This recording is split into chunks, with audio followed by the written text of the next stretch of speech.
This podcast is brought to you by the North Dakota Petroleum Foundation. From heating our homes and powering our vehicles to cell phones, clothing, and medical equipment, oil and natural gas makes everyday life better. North Dakota Oil and Natural Gas, advancing the possibilities. Learn more at ndpetroleumfoundation.org.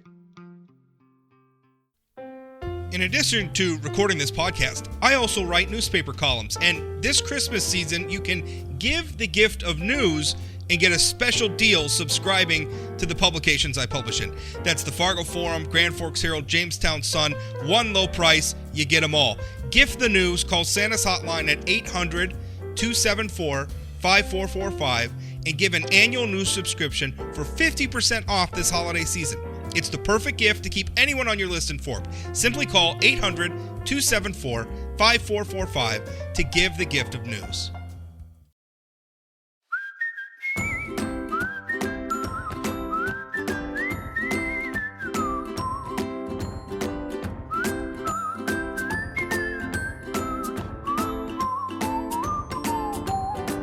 Welcome to the Plain Talk Podcast. I am your host, Rob Port. Hey, before we get started, thank you for everybody who's been listening. Have just strong downloads, people listening every show, just so gratified for it. Remember, if you want to subscribe to the show, if you're listening on Facebook or something, maybe you want to plug a subscription into like Apple Podcasts or Spotify or something, that sure helps us out. Don't forget to review the show and all that fun stuff. And hey, by the way, too, if you ever want to get in touch with me about something you hear on the show, something you'd like to hear on the show, you can email me, rport@forumcom.com, which is the most awkward. I don't know why we use that domain for at forumcom.com. It's just the most awkward domain, but that's my email. That's the one they gave to me. So rport@forumcom.com. You can email me there, and we can talk about whatever you want to talk about. People email me stuff all the time. I get so much email. I probably spend an hour or two of my day just answering emails. Okay, we're going to talk. Chad Oban, of course, is my guest host. He joins me on Wednesdays. My co-host, I guess, is the better way to put it. And then also joining us today is Dr. Daniel Pemstein. He is a associate professor of political science and public policy from North Dakota State University. And the reason I wanted him on the show, Robin Hubner had an article because Dr. Pemstein is involved in they've just been awarded a National Science Foundation grant, nearly $740,000, to expand on existing collaboration with the University of North Carolina at Chapel Hill and Brandeis University in Waltham, Massachusetts. And what they're looking at is online misinformation, which I got to tell you, folks, in 2021 might be one of the most serious issues in front of us, and especially this is obvious. This is a global study. This is looking at the problem everywhere. But here in the United States, right, we have this whole government of the people thing, right? Our politics, believe it or not, are actually very, very responsive to what people are talking about. And I would say that our system of government is built on the idea that the voters, although we may disagree with one another in our conclusions, are going to be pretty reasonably well informed. Obviously, you can't be well informed when a lot of the information that we're consuming, whether it's through social media, whether it's even maybe through mainstream media outlets, is not true. So here to talk with us about this is Dr. Pemstein. First of all, tell us about your research. I mean, give us the 30,000-foot view. Okay, so basically what we're doing is surveying experts around the world to get a global map of the state of online politics, essentially, and the relationship between politics and democracy around the world. And so we have sort of an ongoing collaboration with the Varieties of Democracy Project, which is a broader project to do this for democratic institutions.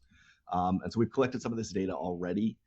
And now what this NSF grant's allowing us to do is to collect data that's a little bit more technical, and basically expand our expert pool from political scientists and media communication scholars to people who really focus on cybersecurity or really the specifics of how people interact on social media or through other sort of internet tools. So why was this an area of interest for you? Like, why did you decide to apply for this grant? Obviously, this is a big deal around the world, but why was it of interest to you? So it kind of takes two areas of my research and squishes them together. And so that's often the answer that professors give when they have a new research project is I had two things I was working on, and I found a way to kind of push them together. So I'd done a little bit of work on online censorship, especially in democracies, actually, looking at transparency reports from firms like Google and Facebook and so on, and seeing what predicts the tendency of governments to ask to take information down from the web. And so, some of that work looked at the effect of terrorism. So, as terrorism goes up in a state, then you tend to see much more online censorship of this form. And then other things also drive that, including sort of aspects of the electoral system and so forth. Basically, aspects of the electoral system that make politics more individual focused tend to correlate, at least, with more online censorship in democracies than aspects that are more sort of party focused or systems that are more party focused. And then on the other hand, I was doing this work with the Varieties of Democracy project, where I'm kind of the statistician for the project. I build the models to take all the information we get and bring it together. And so we were studying a lot of things about how democracy works, or the quality of democracy around the world. And this was an opportunity to sort of push into this, really timely question of how does the internet affect democratic competition? And then there was just sort of a really proximate cause, which is that one of my co-authors went to grad school with a civil society researcher at Facebook, and they asked us if we were capable of collecting a bunch of information that they didn't have. That they wanted to use for risk assessment, or to sort of, I think this was very reactive to problems they were having, like the Myanmar genocide, other situations where they were realizing that their platform could cause a lot of harm, and they were trying to ramp up to actually do something about that, and realized they didn't have the data they needed to do that. So they reached out to us as people who could provide sort of worldwide data about those sorts of topics. Are you looking, because it seems to me, I kind of, in my mind, I break down misinformation in the digital realm into two categories, and one is sort of intentional and one is unintentional. And the intentional, I think, would be like state actors, like there's a government that is trying to suppress a certain type of speech, or promote something that's gonna, hopefully they think is gonna produce a certain outcome maybe in an election or whatever. There's that where it's very intentional, and I would even say you could lump like politicians into this when they go on and maybe they spread innuendo or whatever, but whether directly through themselves or through some third party or maybe a nefarious means. So you have that where it's very intentional, and then I have what I like to think of as the unintentional, and I think a lot of this is related to just the speed of the internet. Like, it's so fast. So like something's happening, there's some news story that's happening, it's breaking. And the thing is getting to the truth of what's happening can be a slow process. Like, it takes time to be able to interview the people who were there, review the video, whatever it is we're talking about, review the facts, and then establish the narrative of, the factual narrative of this is what happened. But Twitter doesn't care about that, right? Twitter is about instant, this happened, how can I shoehorn it into my overarching narrative? And I don't know, I mean, maybe that's still intentional. I don't know. I guess in my mind, I put the word unintentional to it, because I think it's just a lot of people who are, because the internet is so fast and because it doesn't like to wait, it creates this vacuum while we're waiting for true information to come along that gets filled with a lot of baloney. Is that how you see it? I mean, are you looking at one or the other or both? So I think our initial work, so the work we've done so far, was very broad, right? So we would ask an expert essentially, how big a problem is state-sponsored misinformation within your country, right? Or to what extent do political elites mobilize electoral violence online, right? And so those are really sort of broad questions. And we were trying to get sort of this broad state of the world. What we're doing now is trying to sort of disaggregate that question, or those types of questions, into their different mechanisms, right? So, I mean, if you think about the Myanmar genocide that I mentioned a little while ago, there's been some recent work that showed that a lot of that was driven by essentially, advertiser farms. And so it wasn't so much, there was some state-sponsored information or misinformation that goes on online initially, but the reason it spread so much was really just that it fed the ad algorithm. And then individuals who made money pushing content to sell ads just naturally glommed onto this content and pushed it forward, even if they didn't have like a personal, incentive to foment genocide, right? And so there's all these different working parts that can kind of go together, and some can be very intentional. right? So, the Russian government is very interested in sowing disinformation in the former Soviet sphere. But then many other aspects of the way that the online world work can kind of aggravate that rather unintentionally. And so, now we're thinking about how do we, so we've got this grant. We haven't completely developed the survey that we're going to use to expand on what we've already done. But what we're doing is doing things like breaking down the types of misinformation you see, right? So are you seeing like really deliberate direct sharing of misinformation by government leaders? Are you seeing a tendency to selectively censor certain information? That's all top-down stuff. Or are you seeing, sort of unintentional things like, troll farms very active in your digital space, not necessarily hired to do that, right? And how we tease that out is really kind of hard to get at. And also, you got to realize that we're asking experts to evaluate a very complex and hard to observe thing. And so we're trying to figure out how we get useful information from experts in the field that doesn't push too far beyond like what they can actually answer, right? I mean, to some extent, a lot of this is clandestine activity at some level, right? Especially the state-sponsored stuff, and so it can't be directly observed. But what we're trying to do is get like at least a good proxy for like, okay, you have this sort of problem versus that sort of problem in your country. So Dan, this is probably unfair to ask somebody who's in the middle of a research project, but what are you finding? I know this is an international study. This is not just a US problem, but are the problems you're seeing around the world similar to the problems we're seeing in the US? I mean, you're talking a lot about state-sponsored censorship. Here I see it more as people are really manipulating people who are easily manipulated. And so my questions are you seeing a difference around the world in terms of how how people are being manipulated with misinformation? And secondly, is there a specific demographic, again, thinking more about the US than the international, who's more likely to fall for misinformation or be led astray? I mean, is it older people, younger people? I mean, I have a theory on that, but I would like to hear, are you seeing anything yet? So on the second question, that's not something that we're directly studying, right? So that this isn't a project that looks at behavior on the internet directly. And, a lot of people do those sorts of studies and we get really conflicting results, right? So, I mean, one of the biggest results in political communication more generally is it's really hard to change people's minds, right? And so we've always known this.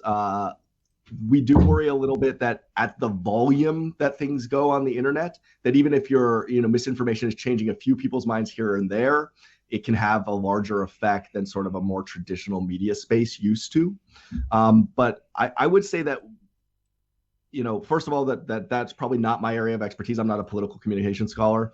But my reading of that literature is that the results are extremely mixed in terms of how much misinformation changes people's minds in the first place, and whether there's like particularly vulnerable groups.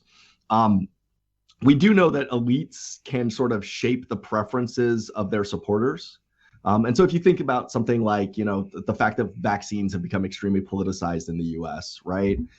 That's, an interesting sort of side effect of this sort of back and forth between political elites and their supporters. And, political parties and their supporters tend to kind of come to agreement on certain issues that then become political issues that maybe weren't political issues a year or two ago. And we think that probably is happening online, but I can't speak to that super directly, right? Gotcha. Remind me of the first half of your question. Yeah. So what we're seeing in the U.S. is this is a worldwide problem. Is it not? That the misinformation online, are the problems similar from one country to the next? In a lot of senses, yes, and in a broad sense, no. Right. So Molly Roberts at UCSD has this sort of model of government regulation of the internet, and she looks at she breaks it up into fear, friction, and flooding. And right, so fear is things like threatening people with jailing for putting viewpoints online that the government doesn't like, for example, right? And friction is either direct censorship, or very tailored censorship like China does, right? So China is very good at using both individuals and algorithms, letting a lot of stuff go online, but then targeting very specific things, like especially stuff that organizes against the state, right? Criticism is fine, organization is not fine, and that's sort of a friction model. We're gonna make some information flow and not other information, and then something that's become really, and this is where the misinformation fits in really, is this flooding model, right? So if it's hard to censor, something you can do instead is just to flood the space with a ton of misinformation. And therefore, it becomes very hard for people to distinguish between real information and false information. And so China has done this internally for a very long time. Russia does this in their former sphere and also in other places where they think that they have strategic interests. And that's not just the US, right? So, obviously, former Soviet states see a lot of this. But also, when we were looking at our initial data from our first survey, one place that popped up as dealing with a lot of misinformation was the Central African Republic. And that seemed sort of weird. It's not a particularly high internet penetration area, right? But it turns out that the Internet Research Agency, which is one of these sort of Russian arms for misinformation, was sowing information around elections there and sort of fomenting electoral conflict and even sort of potential violence. And as people who are not specialists in the Central African Republic, this was sort of really interesting to us to realize that this is happening in places like that. Or like, for example, Ethiopia has one of the more sophisticated censorship apparatuses in the world because they bought a bunch of censorship technology from the Chinese, not the current regime, but the regime before, right? And so I'm trying to think of how that works. Like, is there like a store you go to, or is it like a contractor? Like, well, we sell censorship product. Buy our censorship suite of products that rogue regime. Buy it on Amazon. Like, what? I'm trying to picture the salesman for that particular product. I don't. Deep packet inspection technology. There's right? There's markets. I'm a cap. There's markets and everything, right? Okay, so it's really interesting. I think for a couple of political nerds like Chad and I think the focus is on outcomes. Like, what do we do about this stuff? And it's really hard. I think the traditional American model is actually a quote from the namesake for one of the institutions you're working for, Louis Brandeis, where he said, the solution to problematic speech is more speech.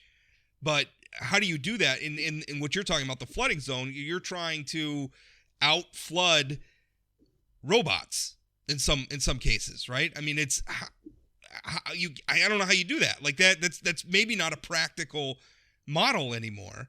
But I will tell you, I am very, very hesitant at the idea of the state, even the state intervening with good intentions to try to block some of this. And again, talking from a very U.S.-centric point of view, I am deeply skeptical of giving the government, that sort of apparatus or even more apparatus that they already have to act in that way. Like, as much as I'm looking at this misinformation, say this is a problem, the solutions, I'm afraid of solutions that are worse.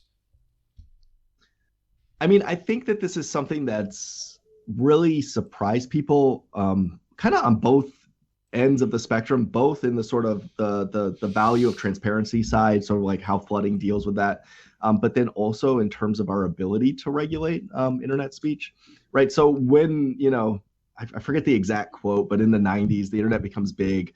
And a huge reaction was that it was essentially unregulatable, right? So like, you could shut something down, it'll just metamorphosize and pop up somewhere else, right? And the idea was that you wouldn't actually be able to censor much on the internet. And it turns out this wasn't true because, large content providers are responsible for getting most of the content to individuals, right? So Google, Facebook, there's choke points. Twitter. Yeah. And so that we, yes, private points of control is the sort of the jargon in the literature. And so governments can lean on those points of control to actually censor surprisingly effectively, right? But on the flip side, you're right, there's no real way to really effectively deal with this sort of flooding problem, right? So the people who are like, okay, the internet's going to be great, it's going to be open, we're sort of wrong on two dimensions. On one dimension is actually relatively easy for states that are interested in regulating to regulate. And then on the other side, the fact that you add a ton of information to the space doesn't necessarily solve problems, right? We didn't really anticipate the fact that there'd be so much information that people wouldn't know what to do with it. And I don't know that there are great solutions out there to that latter problem right now. On the former issue, we're in sort of a tricky space because, on the one hand, we don't have a very strong regulatory framework, at least in the US, for example, for dealing with internet companies. But on the other, they also anticipate the potential for regulation and also, sort of legal issues. And so they have their internal incentive to kind of regulate ahead of time. And I'm not sure that the world we're in now, where firms are deciding, hey, this content makes us worried, so we're going to take it down. This content makes us less worried, so we're not. Is better than a world where we have an explicit sort of legal structure for dealing with that, sort of in the U.S. space. I mean, I think it's very. I mean, look, in the experience here in the U.S. is it's been very inconsistent. And I don't want to politicize this or anything like get into partisan politics, but so the social media companies banned the president of the United States, took him offline on their platforms. But we have the heads of some pretty ugly places, whatever you think of Donald Trump, we have some heads of state of some pretty ugly places in the world who are still on Twitter, right? Hezbollah is still on Twitter, but President of the United States isn't on Twitter, or Donald Trump isn't. And I say that I don't like Donald Trump. I'm not particularly sad that he's not carpet bombing us with his tweets anymore. But, I mean, I'm looking at that like that's not consistent. That's not that's very difficult to understand the logic that went into that. So I'm struggling with a lot of that. Just that they're inconsistent, and I'm not sure who I even want. I'm not sure that these decisions being made in corporate boardrooms is any better than these decisions being made in government committee hearings. And maybe that's just maybe free speech absolutism is just passé now, and I'm just gonna have to make my peace with that. But that's really what I'm struggling with, is the idea that I'm identifying this problem and I'm afraid of this problem, and I'm also afraid of the solutions to this problem. Yeah, I mean, it's not clear that there are easy market solutions to regulating information here, right? And so that is fundamentally difficult. And so, yeah, I mean, there's this balance between, free speech and then also having I guess what I'm trying to say is I think that this flooding issue might be slightly related to the regulatory side in terms of if we had a more systematic model for regulating speech on the internet, then it might make people less likely to, be completely suspicious of everything. Do you see what I'm saying? Like, in the sense that right now we have sort of an open model, and then firms decide, okay, this is too far, but this isn't. And then, on both sides of the political spectrum, people become very suspicious of the information that gets through versus the information that doesn't, right? And so if we had a more systematic regulatory structure for dealing with this, I don't know that it really addresses the full flooding problem, but it might be a step in that direction in terms of making people trust the online space more broadly, and have better tools for us deciding what we can trust and what we can't trust. Yeah. Excuse me, Rob, I think we're coming up close to the end here of this interview. And, I just want to say thank you for coming on, Dan. I came into this with a very US-centric sort of thinking coming into this interview, and didn't think much about state censorship in other countries when thinking about online misinformation. So really, thank you for coming on. I also just want to point out, this is the kind of incredible research that's being done at our research universities at NDSU and UND that folks aren't aware of. And so thank you for bringing this study to North Dakota and as an example of the great work that's being done on our campuses that folks around the state aren't aware of. So kudos to you and the team you're working with all over the country on this important project. Yeah, thanks so much. And before Chad prematurely ends the interview, I had one last question. I'm kidding. Gotta get a dig at Chad. How much of this? Because part of me thinking is the internet. I don't want to say it's new, but I think its proliferation is new. We have generations of Americans who very much remember a time without the internet. Like it's still on the timeline of humanity and like the printing press and everything else. The internet's still a new thing.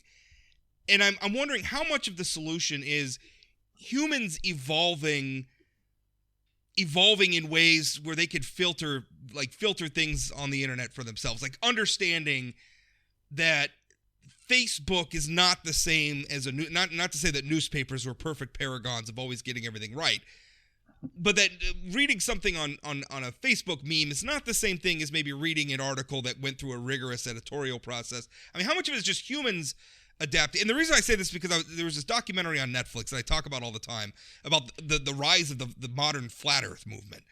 And one of the points they made in there is that you could sort of tie like people getting interested in flat Earth conspiracy theories can sort of tie it to the proliferation of smartphones, right? Like people started getting smart. Everybody had access to Facebook and Twitter and the internet in their pockets all the time.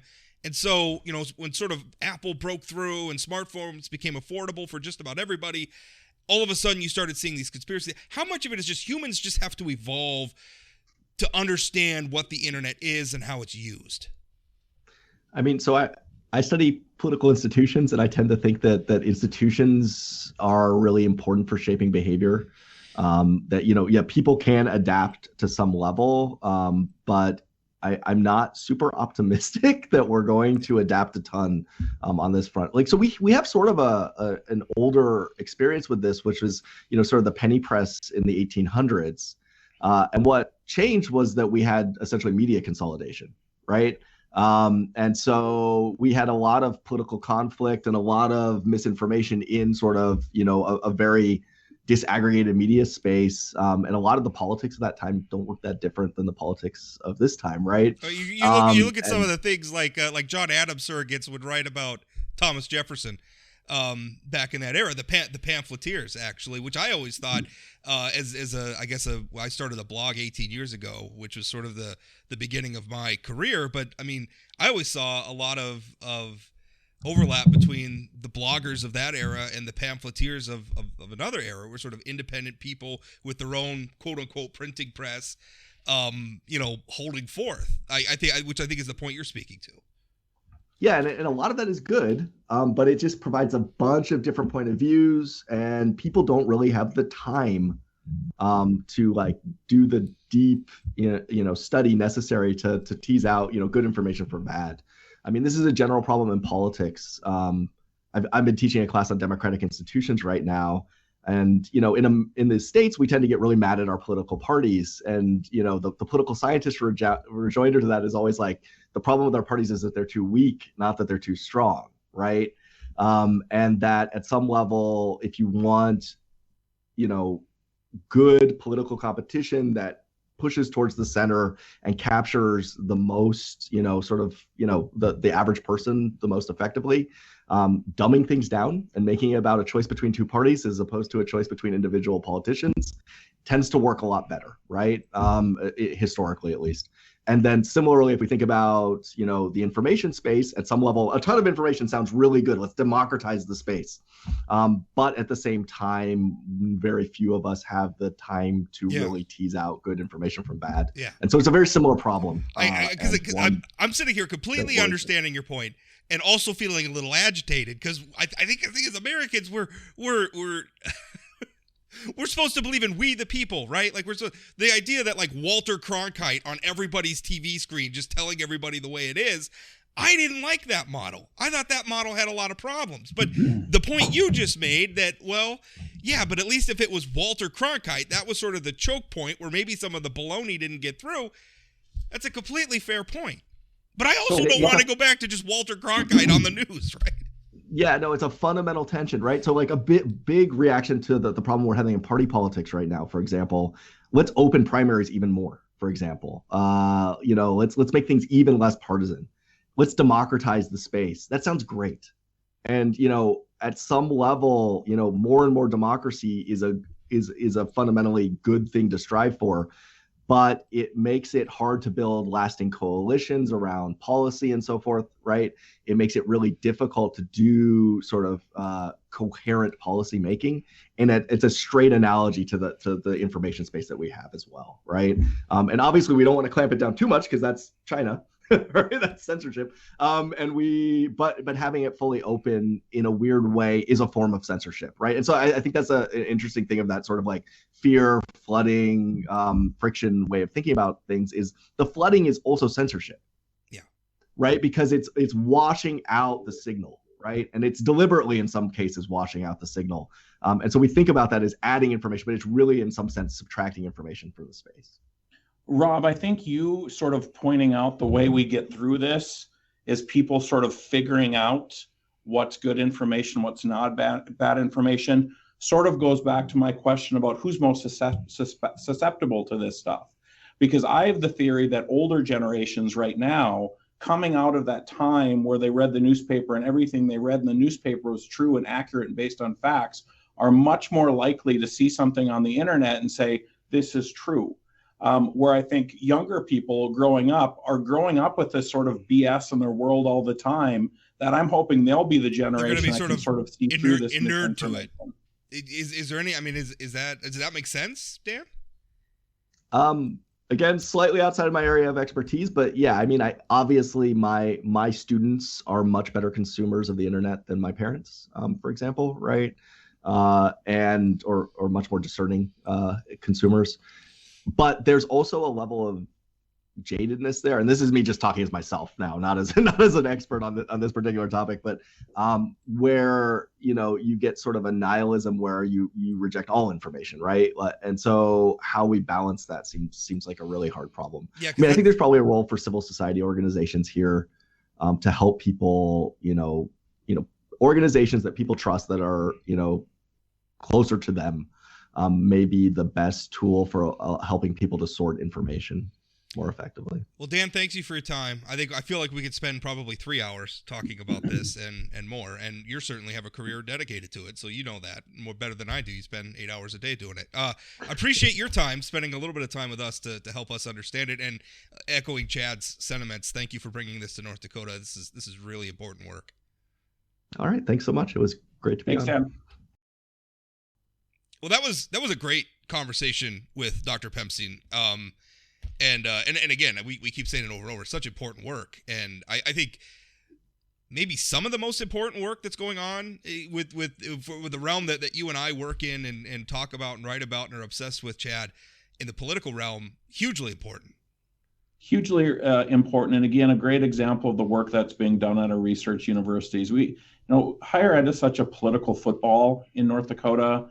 Funding, Planned Parenthood, all these other things. But there are so many projects like that going on that bring real money into the state and employ people, right, in the state. So kudos to Dan for the great work he's doing and the other folks at our research universities who are hopefully creating a better world for us in the future. Yeah. All right. So let's switch gears. I mean, speaking of misinformation, Representative Dan Crenshaw yesterday took a shot at here it is. I had it up. Took a shot at the Freedom Caucus, what he called grifters and performance artists in the conservative movement, who are. Well, here, let me read a quote. He says, this is a quote from him. He was speaking at a event hosted by the Texas Liberty Alliance PAC. Texas, of course, is where he's from. He said, quote, lie after lie after lie because they know something psychologically about the conservative heart. We're worried about what people are going to do to us, what they're going to infringe upon us. That's the nature of conservatism. He goes on to talk about they're the ones, and I thought this was really well. They're the ones, and again, talking about the Freedom Caucus, they're the ones you think are more conservative because they know how to say slogans real well.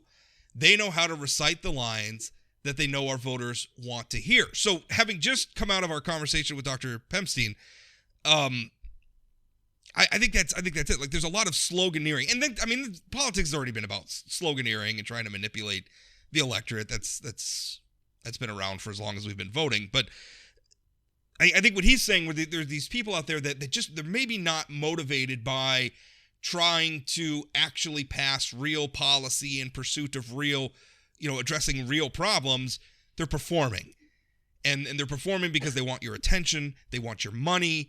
And when I saw the video, when I read his quotes, I'm reading these quotes out of the Washington Post. I wanted to throw my hands up there and just say, yes, exactly. Yeah, I mean, Rob, what Congressman Crenshaw is saying is exactly what needs to be said. And it needs to be said by a lot more people within the Republican caucus. Hell, on the Democrat side as well, when people get too far out there. But he's exactly right. And we've talked a lot on the Wednesdays in the past about this sort of the theater, the C-SPAN effect of what's going on. But we also saw it sort of when Nicole Pullman and Aaron quit the Senate. I mean, part of that conversation was about we're not serious anymore. We're not making serious policy decisions because people are so interested in making those political points and whatever. I'm sorry, some Congresswoman Bobart from Colorado is not a serious person. No. Going on and doing Facebook videos, calling people terrorists or whatever, that doesn't move the country forward.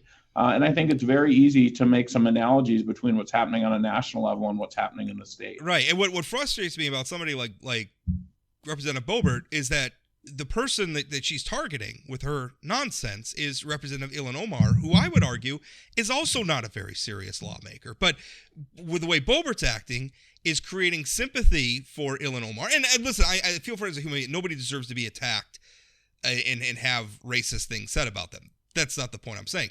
It's distracting from the fact that like you're behaving like a jackhole, and it's distracting from the fact that Representative Ilhan Omar is also part of the problem, at least from my perspective. And that's not effective. Like, we're not going to advance the conservative movement by doing things like this. And I think you and I have talked before. I went to a Republican convention, must have been 2018. And one of the things that I'd never been to a Republican state convention before. I was there with my day job. But one of the things that I saw that was most frustrating is sort of the moderate, normal Republicans and the chumminess in sort of, I don't want to say using, but understanding the political benefit of having this sort of far right in air quotes, right? This sort of Trumpian sort of movement to help their political work. And then we'd go to the session and those same Republicans would be claiming, these people aren't serious or whatever. And it's like, well, you just supported them 3 months ago at the election. Sure. You can't have it both ways. And I mean, for Democrats, like Nancy Pelosi likes to play. I mean, they like, I think, all the energy somebody like Alexandria Ocasio-Cortez brings to the party, and the money, the fundraising that she can do and everything else. But then when it gets into the halls of Congress, you can't tell me that Representative Pelosi isn't cursing about, the headaches that they cause for her and her ability to advance, the progressive cause. It's the same dynamic. And it's frustrating because it's one thing to be throwing sharp elbows over policy because you think the tax rate ought to be this and I think it ought to be this and you think we ought to get rid of that exemption and I think that exemption's just fine and we're having a heated debate about it. Maybe we're throwing some sharp elbows and I'm not even saying that's right, but it happens. That's one thing because at the end we're both trying to pursue the policy that we think is right. And I'm looking at some of these other folks and I don't even think they care. They're just celebrities. Right? They want to take their selfies with their guns or they want to write something intemperate about Republicans and how awful and terrible they are. And then people will like it and they'll go on cable news shows and they'll shout at one another. And then they go home and they just think that's their job. It's just celebrity. Their job. Yeah. It's about being a celebrity more than anything. I mean, there's very few workhorses that you see on MSNBC or Fox News every night talking about the ins and outs of the policies that they're working on. But again, this goes back to what's impressive about Representative Crenshaw and what he said is he called it what it is. I don't know if he knew it was going to get on the, all over the world. I'm not sure he did. Honestly, I think he was caught. He said the quiet thing out loud. Yep. Right. But we need more people saying that, that this is just not the way we're going to govern. This is not, again, I'm focused on the Republican Party because Crenshaw's a Republican. This is not the Republican Party that I want. And we need more people standing up and saying that. And you've spent the last year getting the crap beat out of you for saying many of these things, right? Yeah. You understand this. Yeah. January 6th was, I never liked Donald Trump, didn't like Trumpism, didn't subscribe to it. But what really sort of catalyzed it was January 6th and the behavior of a lot of Republicans around January 6th, where, Trump himself, obviously, but then a lot of Republicans we're going to make excuses for it. We're going to minimize it. And I'm seeing North Dakotans here on social media talking about January 6th was a necessary thing. And it was patriots and everything else. And I'm thinking, no, this has to be fought. This has to be opposed. And speaking of that, and not that he necessarily had anything to do with January 6th, but just this last week, I've been writing a series of stories, what I thought was going to be a one-off column about Representative Rick Becker, the founder of the Bostiock Caucus, which I think is the Freedom Caucus of North Dakota, that Representative Crenshaw is talking about. I wrote a story, and it was about Paycheck Protection Program loans. Representative Becker took 4 of them, I should say, totaling over $250,000, over $250,000. And I was curious because there was a news article that he was selling some of his bars in Bismarck, and I was curious, have those, because some of those loans, one of them was for his personal salary as a plastic surgeon, one was for his plastic surgery business, and then 2 were for his hospitality businesses. He owned some bars in Bismarck, and then there was a Bismarck Tribune story that he was going to sell the bars, and I got curious. Well, hey, have those loans been forgiven? Have they been paid back? Is the purchaser? Because I'm interested, right? When a politician, when an elected figure takes public money, and a significant amount of public money, and then it goes to their personal bottom line, I'm interested in that. Wasn't coming at it saying there's necessarily anything wrong with taking millions of business owners in America took PPP loans. I don't blame them for taking the loans. I supported the program. But Representative Becker has an Ayn Rand quote on his business sign out in front of his business. So I thought it was interesting in 2 ways. First of all, you have a public servant getting a significant amount of money from the taxpayers.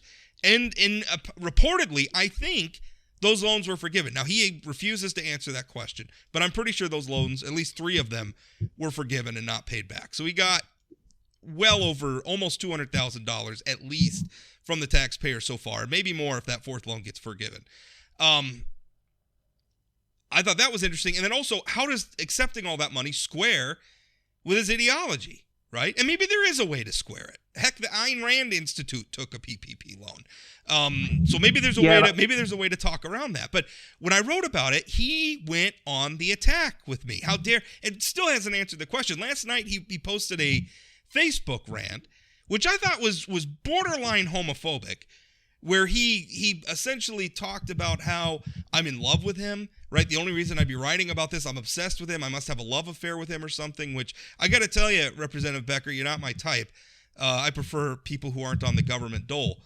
But the way he reacted to that, where I'm asking what I believe are perfectly reasonable questions, he doesn't want to answer those questions. And so he goes into this, I'm the victim. I'm the victim. Look at this mean bully who's being terrible to me. I'm the victim. And then creates sort of this distraction over here so everybody will ignore the fact that he's not answering the question. That to me is just the epitome of these grifters and performance artists that Representative Crenshaw is talking about. Yeah, so there's a lot to unpack there. And first of all, going back to Crenshaw just really quickly, there's no reason why Kelly Armstrong, John Hoeven, and Kevin Kramer can't be doing that same thing. Agreed. So I would encourage them to call out the performative artists in Congress. So going back to the PPP loans, first of all, I think you're not saying this is a bad program. This is a program that was very effective in keeping businesses open and keeping paychecks rolling to employees. I mean, ultimately, that's what this was about, was keeping employees to maintain their paychecks, maintain their benefits through the worst times. I'd rather if we could keep those people in a job, that's better them ending up on unemployment or ending up on all the other safety net programs that we have. Right. And you walk down downtown Bismarck right now, and there's plenty of businesses that the only reason they're still open is because of that program. Absolutely. So I just want to double down on you saying this is not a criticism of PPP loans. Not at all. So I think it's interesting you brought up the homophobic nature of the call, the whatever it was that he wrote last night. That was the first thing I thought when I read it was, really, what is this sort of elementary school sort of, I'm not, gay, calling somebody gay and whatever. I mean, I'm not insulted by somebody calling me gay, by the way. I'm not insulted. I'm not gay. Absolutely. But it doesn't insult me. If I was, I don't know why it would matter to anybody. It's not an insult to call somebody gay. But it's a juvenile thing to think it is an insult to call somebody gay. And then, seeing the comments and all those other things. One other thing I wanted to respond to, you said your type is not somebody on the government dole. Clearly, you and I differ. Being married to a state senator, that might be something for me. I don't know that getting a legislative salary is the same as being on the dole. But all right. Yeah. Aaron ain't getting $200,000, that's for sure. So what I'm confused by is why Becker doesn't just answer the question exactly how we just talked about this. I took these PPP loans or grants, they turn into grants because I wanted to take care of my employees during COVID. It was the best way to keep the doors open of my business, full stop. He knows by not responding to you, it leads to you writing more columns, and it leads to him this is the most predictable, sort of thing that you could see when he refused to answer that. With that being said, I don't think he owes you anything. I don't think he has to respond to you, but he can't be mad then when you write another column. If he doesn't trust somebody. Well, the thing is he doesn't, he could provide that information to the public without responding to me. Like, if he doesn't want to tell me, he doesn't want to answer my phone, fine. I don't, there's plenty of people in North Dakota that do, but every once in a while I'll run into somebody who just doesn't want to talk to me, and that's fine. I'm still going to write about him, and, they're maybe going to have to accept that fact, but he could just, put on Facebook, I took these, they were forgiven, this is why, I think it was a good program. Explain it, and explain how it fits in with your philosophy about government, because I'd be very interested in that, but he doesn't want to do that, which I think is very, very, it's not about he won't talk to Rob Port. I don't care about that. That's fine. That happens. Whatever, but talk to the public, right? Just be forthcoming about this.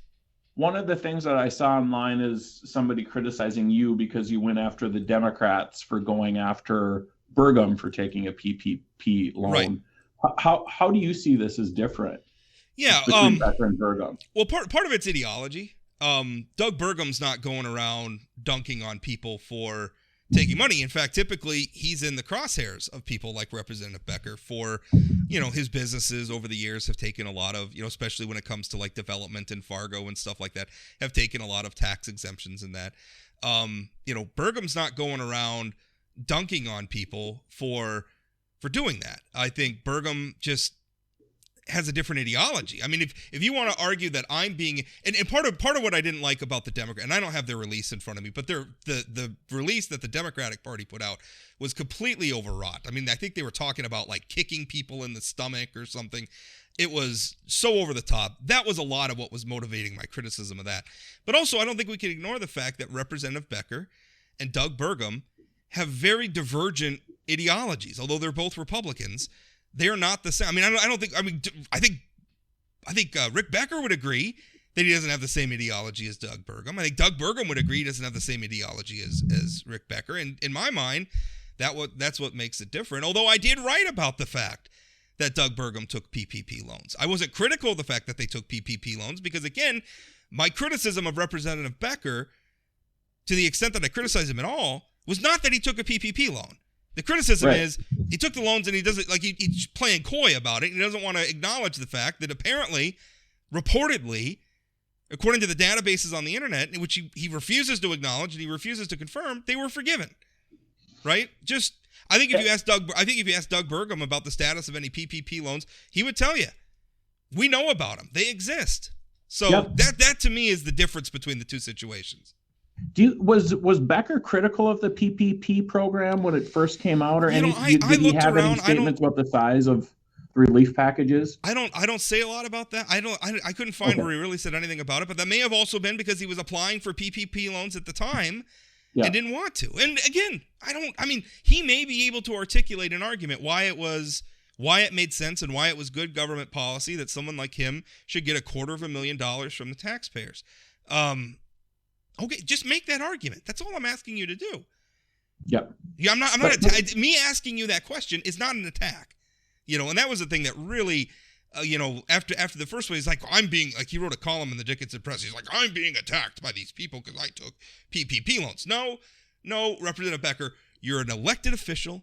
You were asked a question about taxpayer money that you took, and you're not being attacked because you're asked that question. Yeah, I mean, just getting asked the question is certainly not being attacked.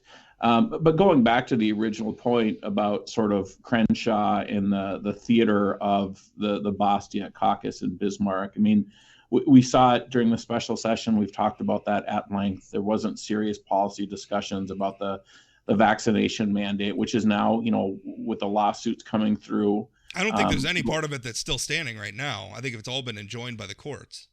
Absolutely. But again, I mean, I think we don't have enough people in North Dakota who are standing up and saying, this is not the way to do policy. This is not serious policy. Rick Becker during the session single-handedly got an amendment on that vaccination mandate that made it so the Department of Health couldn't put something on your phone with your vaccination status. He single-handedly took something from the internet, went to the committee, said we need to put an amendment on, and they did it. Which because there's good policy, but because people were yelling about it. Which is ironic because that's one of the things Representative Crenshaw was talking about when he was talking about lies. I mean, if you go on his Twitter and you listen to his remarks, and by the way, I put up a column and I have the video for his remarks. I don't know if it's been published yet. I submitted it just before we started recording. But one of the things he's talking about is he's saying, these people who are telling you that this appropriations bill we're voting on creates a vaccine database, he's calling that out. He said it's bogus. It's wrong. It's not accurate. So I think that was one of the things that motivated his comments at this PAC was he's getting attacked because he supports this bill and he's being attacked like, oh, you're creating a vaccine bad data. I don't even know what the conspiracy theory is. And he's just saying if people are telling you that, they are lying to you. Right. And I think people are being manipulated, right? I mean, at the end of the day, I think there's some of these politicians are smarter than they let on. They know exactly what they're doing to get, we sort of heard clickbaits earlier when we were talking to Dan. I mean, how does a business make money on the internet? It's by putting up stuff that creates clicks. I should be careful, because I know you're probably in the business of getting clicks as well, but you do it in a responsible way. Also, I should note, my company is on a subscriber model now, so our metrics aren't even so much clicks anymore. Our metrics are obviously clicks, but also how long do people spend reading an article. It's frankly, I think the subscriber model is much. If you're concerned about clickbait, then subscribe to publications like ours because that helps. That removes the financial. Not that I think we ever did that, but it removes the financial incentive away from clickbait towards let's produce content our subscribers want. Or subscribers find valuable. And we know on the right and the left that people raise money based on sort of the craziness, right?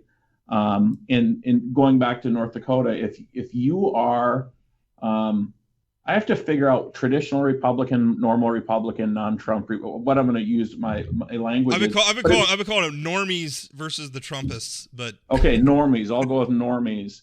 But if you're a normie and you don't like the trajectory of your party, it is nearly political suicide right now to call it out. I saw a poll about the Georgia governor's race, the primary.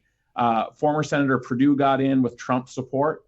Brian Kemp was up, I think it was 19 points with just a straight head-to-head in this primary. When people were told Perdue is supported by Donald Trump, the race is tied. Yeah. That's how much power. I mean, 1 in 5 voters in Georgia said based on Trump's endorsement. And it's remarkable because if you look at Kemp's approval polls too, like even outside of the head-to-head matchup, his approval polls are very strong as well. And here's part of what worries me too a little bit about the Becker situation, right? Because I ask him a question, he flies off the handle, starts insulting me, whatever. I think that's calculated, right? I think he sees Rob Port's going to be a useful boogeyman for him now because I refuse to kneel before Donald Trump. I don't like this direction that the Republican Party's going. I've been very outspoken about it. That then makes me a boogeyman. And a politician like Becker can use a boogeyman, right? He can use it. Rob Port's attacking me. I must be doing something right. Support me, right? I mean, his Facebook post about me has hundreds and hundreds of likes. That stuff sells. But some could say that it's good for a blogger and a podcaster to have a boogeyman as well, be it Heidi Heitkamp in the past or Rick Berg or Rick Becker right now. I mean, couldn't they say the same thing about you? I mean, maybe, except that my whole job is writing about political figures. And I write about the political figures that I feel are important in the moment. So, I mean, I guess, yeah, you could say that. I think there's a distinction between somebody who's working in the news media and the politician, Sure. though, right? I mean, the motivations there are fundamentally different. And yeah, I mean, if people want to believe that about me, that I'm going after people for effect, or I'm contriving things, I mean, I think in some ways that kind of feeds in to the politicians, though, right? That's part of the distraction. Like, don't look at what he's saying. I'm not going to address the criticism. I'm instead going to try to invalidate the criticism by impugning his motivations. Like, he's just after clickbait or whatever. That's, I mean, Right. that's not different at all than Donald Trump shouting fake news, right? Right. I mean, yeah, when people start arguing about the process rather than just, and again, I don't understand, and maybe this, you just identified the strategy from Becker. I think this is a very easy thing for him to explain, but you know, it might be better for attention and that kind of thing as a politician. Everybody likes attention, right? To instead play the victim, write this column in the Dickinson Press, not respond to it and attack you. Yeah, I don't know. And I think you saw the same thing with like Barack Obama and the birth certificate thing. I think Barack Obama was able to cash in a lot on, and let me stipulate here for a moment. Barack Obama is an American citizen. The birther stuff was complete nonsense. I'm not going down that road. But I think it was useful for him politically to string that along, because the birthers just, I mean, it was idiotic. And I think it was politically useful for Barack Obama to string it along. I think it's probably politically, and I mean, this is probably someone like me, it's sort of, I think, the tough spot that members of the news media are in, because on one hand, Rick Becker should answer the question. He's a public servant. He should answer the question, fundamentally. That's the argument that I've been trying to make. But on the other hand, every time I write about it, and it becomes this back and forth between Rick Becker and I, that's probably beneficial to Rick Becker, because he's, I'm the victim or whatever, which is amazing for conservatives who say they don't like victimhood. Love playing victim. Yeah, I mean, I don't know if you saw the clip online of Tom Cotton the other day saying he's not going to let any U.S. attorneys go through until Dick Durbin apologizes to him for something that he said in a committee. And it's like, who's the snowflake? Yeah. You need your colleague to say sorry before you'll appoint these really important positions all over the country. Up. I mean, it's silly. Grow up. So yeah, I mean, I think that's it. And it's hard because I don't know what the solution is. I think Representative Becker and the Bastiat caucus are exactly what Representative Crenshaw is talking about. I don't think they're serious policymakers. I think they're performers. I think they're reality TV stars. I think they're out to serve their audiences and not their constituents. They're out to entertain people.